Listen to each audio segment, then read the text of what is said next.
Good morning everyone, and welcome to another exciting episode of the NLBC News, where we bring you very mediocre stories and mess up all the words. On today's episode, we have some very interesting stories, and we will go ahead and get started.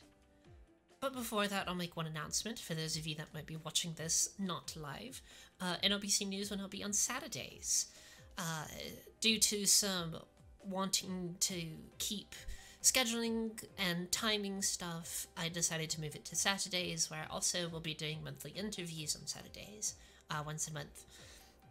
So just to let you know, it will be on Saturdays now. So if you wish to come watch live, you can at approximately 11:30 AM PST on Saturdays every single week for the news.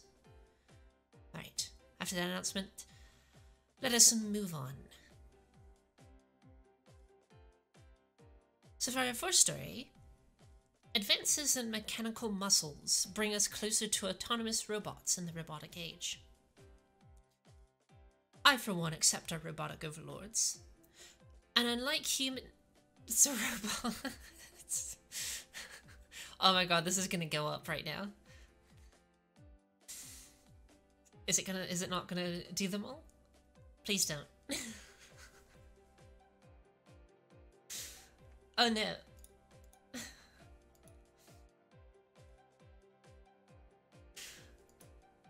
Okay. I'll have to remember to turn that off in the future. Please don't do this! It's alright, it's alright. Is it done? Is it done? We'll start back from the top. Nope. Alright.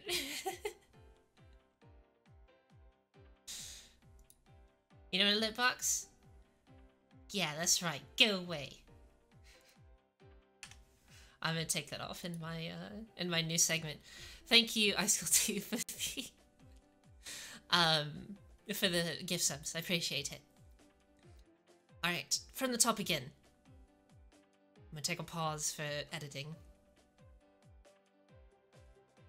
Alright, so our first story here. Advances in mechanical muscles bring us closer to autonomous robots in the robotic age. For one, I welcome our robot overlords. Unlike humans, robots' muscles are constructed in labs using non-biological materials such as carbon fiber, different types of metals, and many other types of materials. In a paper published last week in the Journal of Science Robotics, scientists reported a test of a new robotic muscle design that uses electrostatic bellows to lift objects up to 70 times its own weight. For scale, imagine you weighed 100 pounds. You could lift something 7,000 pounds. While robotic muscles designs have been around for years, this new design is so state-of-the-art because of its power, cost to build, and scalability. After all, being able to make a muscle that is 1 centimeter large that can hold a lot of weight, but cannot scale to meters in length for other applications isn't that useful when it comes to generality. So, if you don't understand kind of the way that this might work, the electrostatic bellow muscles, or EBM, use electrostatic charge and pressure to create a lightweight muscle capable of generating, actuating, and pumping all within a single design. For those who might not be familiar with the electrostatic effect, we can first understand the design better by breaking down the word electrostatic. Electro meaning electricity, and static meaning stationary. So an electrostatic charge is relating to a stationary electric charge, or field, as opposed to an electrical current that is moving, like electrical current through a wire. Some examples of electrostatic charge are the phenomenon you experience when you shock yourself touching a metal object, due to the electrostatic charge built up from your clothes rubbing up against a cloth material. Another common example is when you rub a balloon on your hair. Electrostatic charge builds between you and the balloon and attracts your hair to the balloon. The charge is completely stationary, but the field still affects the object that holds the charge. The physical behavior of the EBM functions much like its namesake suggests. The robot muscle is designed to expand and contract like a bellow. A bellow, for those of you who might not know, is most commonly seen as those things that are used to stoke the fire for blacksmiths, or just to stoke a fire in general.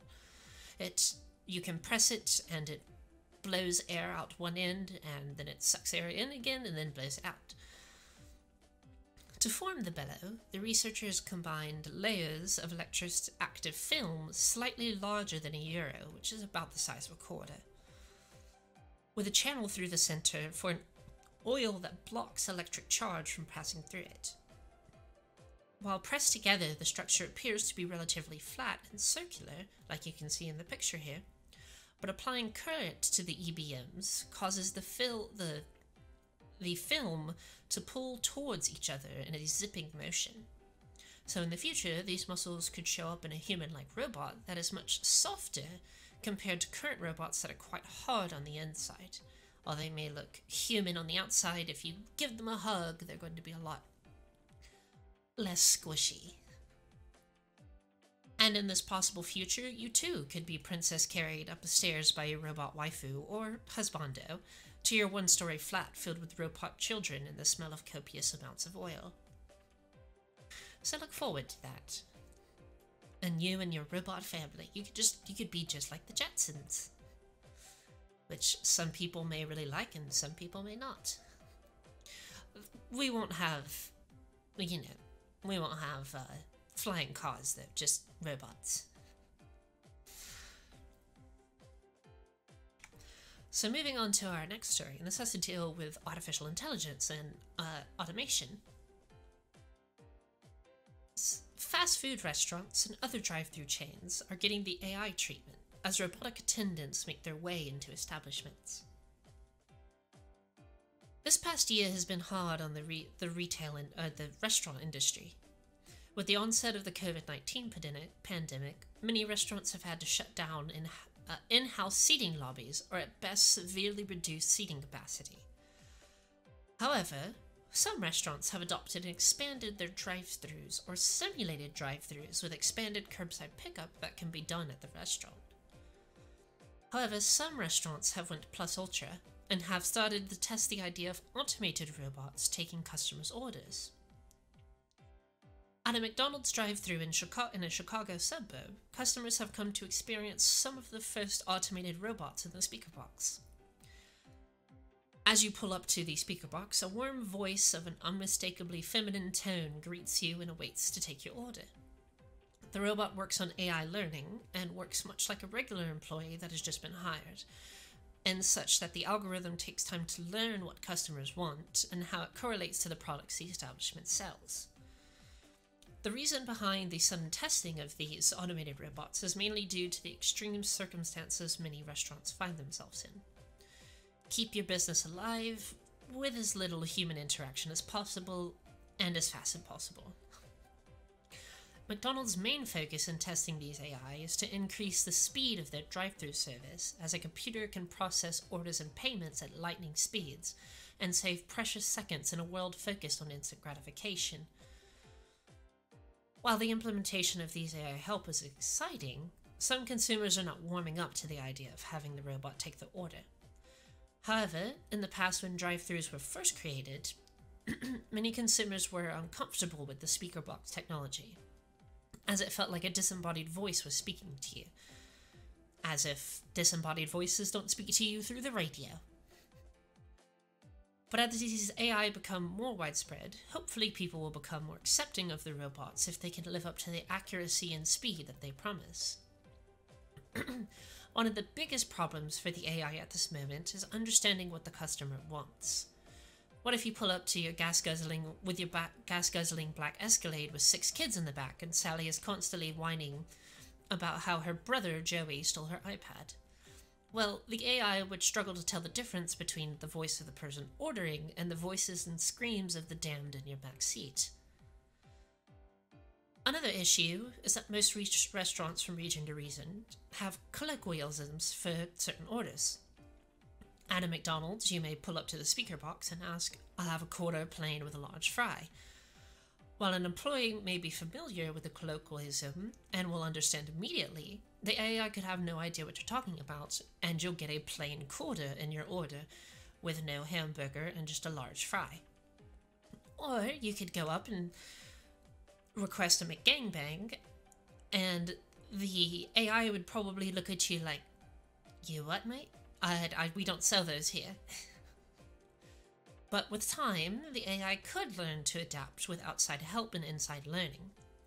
So going forwards, you might not only have a passive-aggressive human take your order in some places and still input the order wrong, but can have a robot do the same, as well as giving the nostalgic drive-thru experience.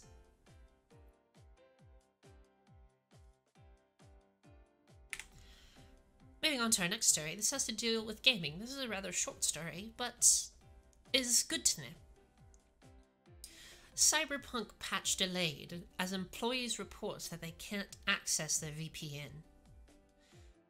Early on February 25th, CD Projekt Red announced that its second major patch for Cyberpunk will be delayed until late March. We all know it'll be delayed until the summer when late March comes around, but you know, we have to do the normal, workaround. It seems that CD Projekt Red is sticking to the theme of Cyberpunk releases, and just like the launch, their patches are off the schedule. Though the cause of the delay of the most recent patch is for much different reasons than the original launch of the game. If you may not be aware, a ransomware attack was performed on CD Projekt Red, leaking the source code for the game and holding large parts of the developed assets hostage.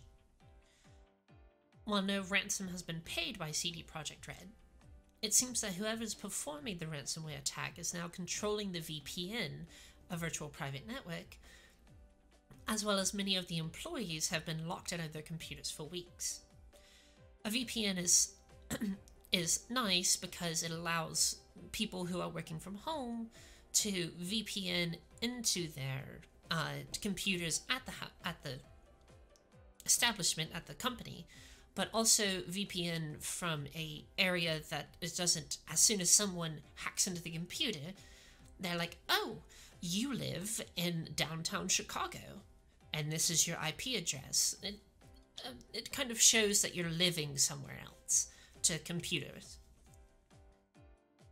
So, if you were hoping for this patch to hopefully fix some of the glaring issues with the current version of the game, you will sadly have to wait even longer until the ransomware attack is resolved. In the meantime, though, you can pin the Cyberpunk CD to your wall and dream of better days while listening to Linkin Park and pretend to be 3 drinks in a nightclub in Night City. But you'll have to wait for that.